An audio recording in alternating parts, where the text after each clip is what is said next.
Welcome to the Small Group Leaders video training series for 2024.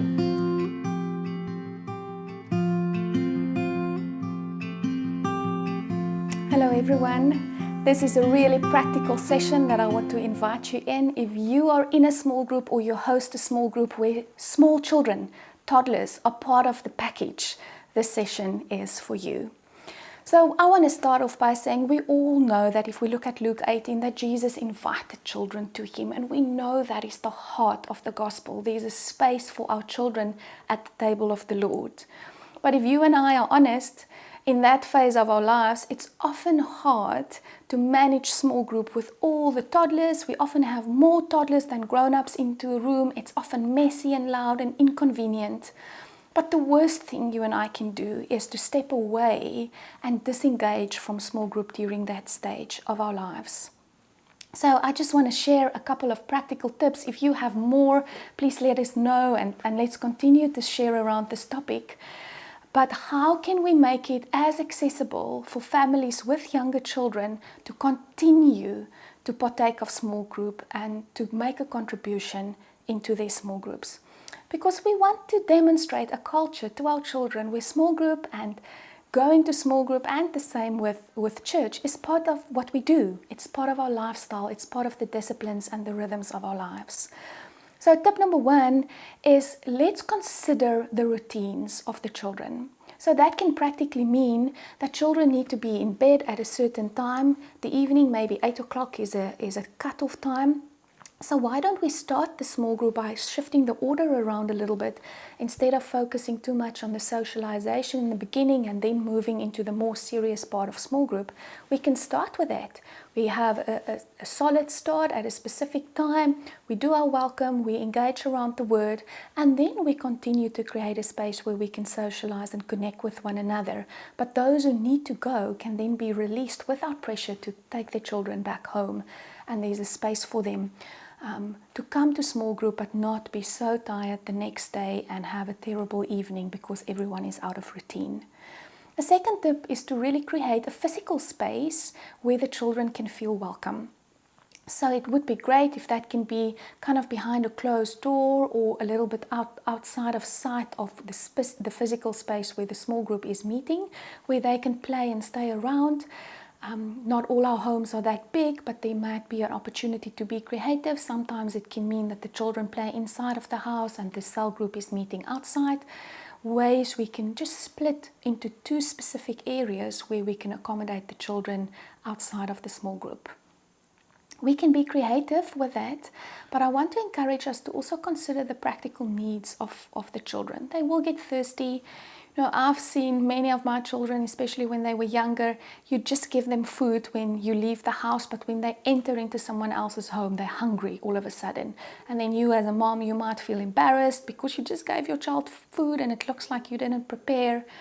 So be hospitable in caring for the children's needs. Also have a jug of water or juice there, have some fruit cut off into pieces that everyone can eat, not too small where there's risk depending on the size of the children in that room, but prepare for their physical needs. Think about when they need to go for a body break, how we maybe can appoint one of the teenagers, if you have a teenager in your small group, or at least one person in the small group. It doesn't have to be the parent of that child, but one person is kind of on duty for the evening to help facilitate the pouring of drinks, to going to the bathroom. So if there's a need from the children's side, they can come and they connect with that one person for the evening, and that person then rotates. So maybe once in a while you are the one that's in and out of small group for that evening, but you get some opportunity to also focus and spend some time with your small group. Let's involve the children. Another tip, think about how we can involve them in small group by inviting them to partake with us in the worship or to even pray with us. And I just want to take the pressure also off. You by no means have to design a children's church curriculum to keep them busy. There's places where your children will get equipped at church and in your home. It doesn't have to happen at small group. Small group is a place where we worship and pray together, we fellowship together, and we meet around the Word of God. And while we are meeting and discussing the Word of God, the children can play a little bit, but involve them in the beginning with the worship or at the prayer at the end or whatever makes sense, so that it's not just a drop and go and park them into a specific room, but they also become part of the small group rhythm.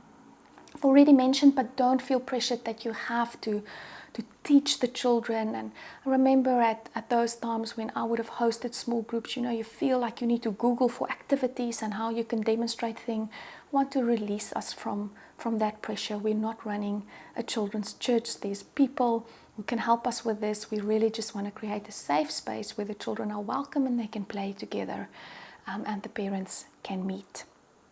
Also, when we pack out toys, this is very practical, but pack out a manageable amount of toys. Often a playroom becomes too overwhelming, and when you get into that space, it is all over messy and there's toys lying around, and it's just such a disaster, and the cleaning up becomes another effort.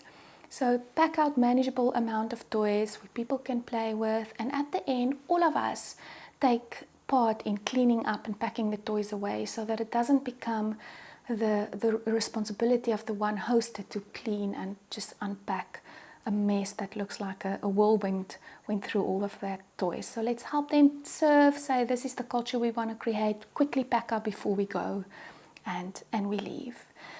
If you have children that's no longer toddlers, that they're becoming preteens and they're not really at a space where they can join their own small group or partake in the conversation, think about content that is relevant for them. So allow them to do a bit of a breakaway and have a cell happening, a small group happening in parallel while the parents are having conversation.